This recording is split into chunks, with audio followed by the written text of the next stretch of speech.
Shalom saudaraku yang kekasih dalam Tuhan Yesus Kristus. Selamat pagi, salam sejahtera untuk kita semua, dimanapun saudara-saudara berada. Selamat datang kembali di Renungan Kristen pagi hari ini. Semoga saudara semua dalam keadaan sehat selalu, dan kiranya damai dan sukacita oleh Roh Kudus melimpah dalam hati dan kehidupan saudara semua. Sebelum kita mendengarkan renungan firman Tuhan, mari sama-sama kita berdoa. Bapa kami dalam kerajaan sorga, Bapa yang mulia, ajaib, dan penuh kasih sayang.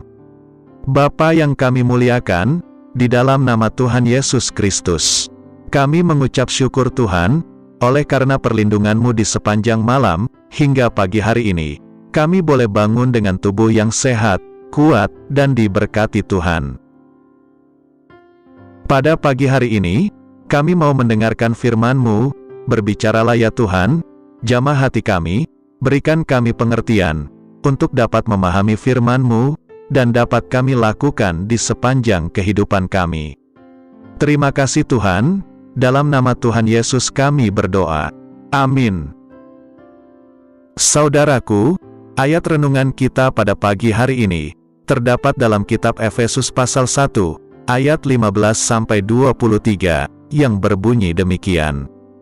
Karena itu, setelah aku mendengar tentang iman-Mu dalam Tuhan Yesus, dan tentang kasih-Mu terhadap semua orang kudus, aku pun tidak berhenti mengucap syukur karena kamu. Dan aku selalu mengingat kamu dalam doaku, dan meminta kepada Allah Tuhan kita Yesus Kristus, yaitu Bapa yang mulia itu, supaya Ia memberikan kepadamu roh hikmat dan wahyu, untuk mengenal Dia dengan benar.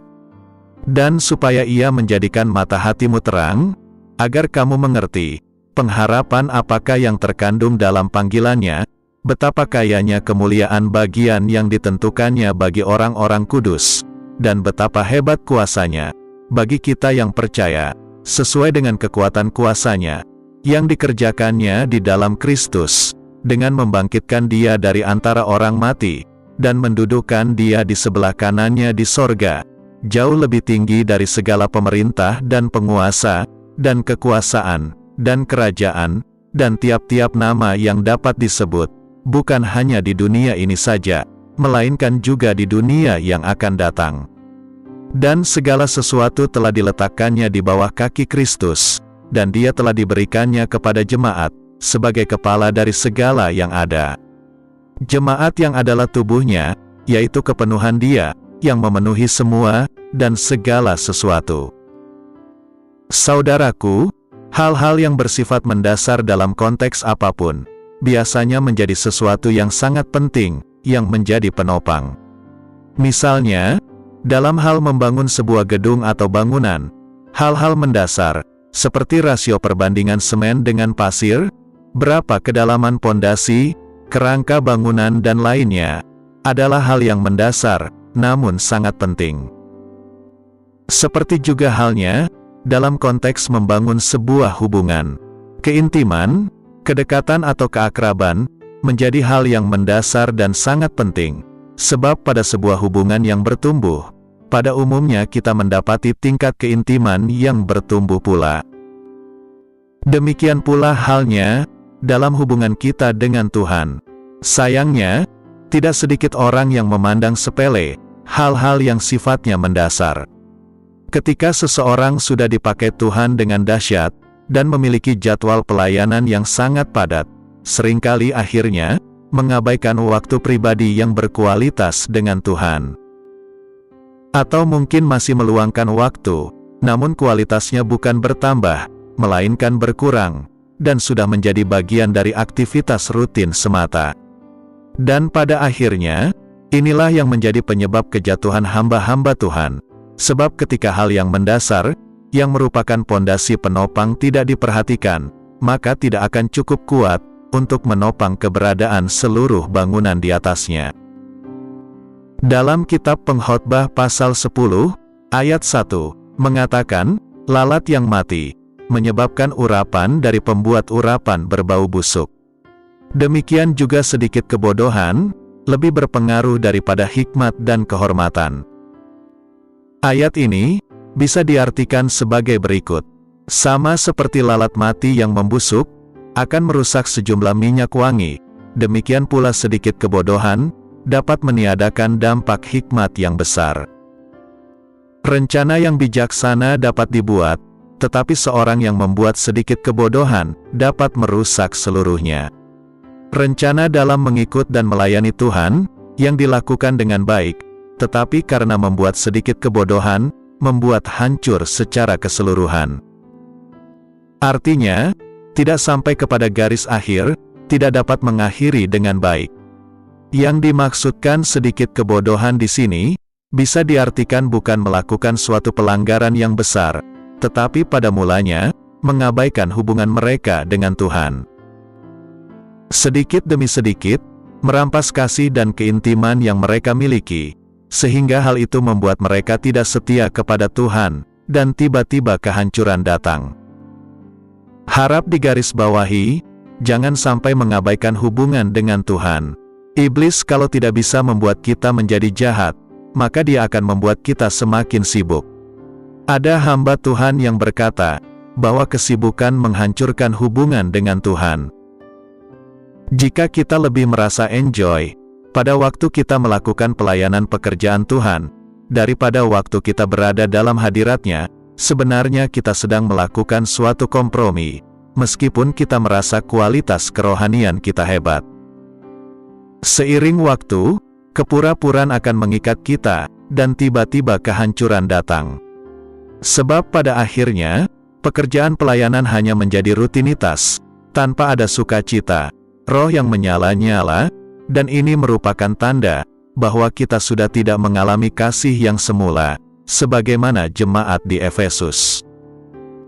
Kepada yang seperti itu, Tuhan berkata, sebab itu, ingatlah betapa dalamnya engkau telah jatuh.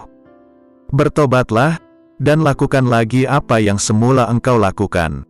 Jika tidak demikian, aku akan datang kepadamu, dan akan mengambil kaki dianmu dari tempatnya, jikalau engkau tidak bertobat. Saudaraku, mari kita bertobat, dan jangan pernah lagi mengabaikan keintiman kita dengan Tuhan. Amin. Tuhan Yesus memberkati. Demikianlah renungan firman Tuhan pada hari ini. Semoga menjadi berkat bagi kita semua.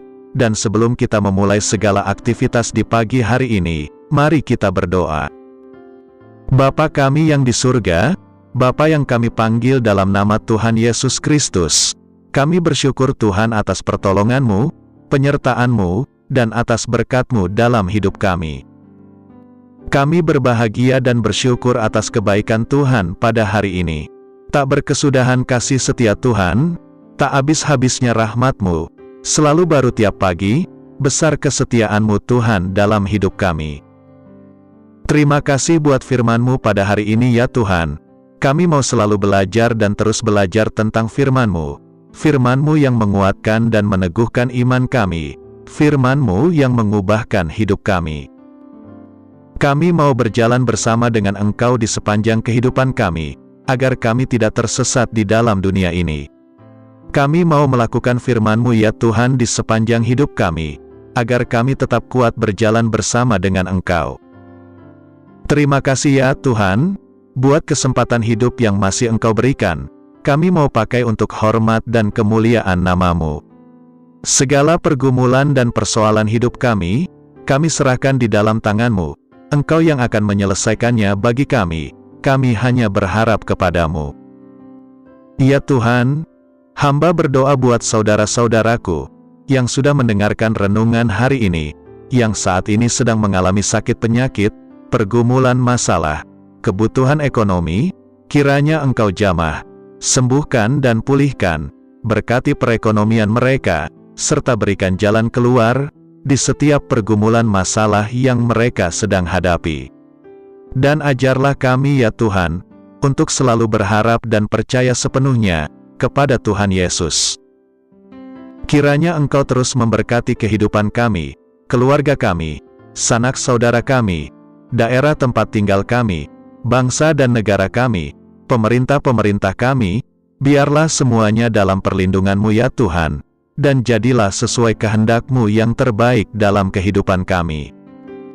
Dan pada pagi hari ini ya Tuhan, kami berterima kasih buat perlindungan-Mu di sepanjang malam yang telah kami lewati. Pagi hari ini kami akan beraktivitas sebagaimana mestinya. Kami yakin dan percaya, perlindungan-Mu tetap ada dalam kehidupan kami, di sepanjang hari yang akan kami lewati ini. Terima kasih ya Tuhan, inilah yang menjadi doa kami. Dalam nama Tuhan Yesus, kami berdoa. Amin.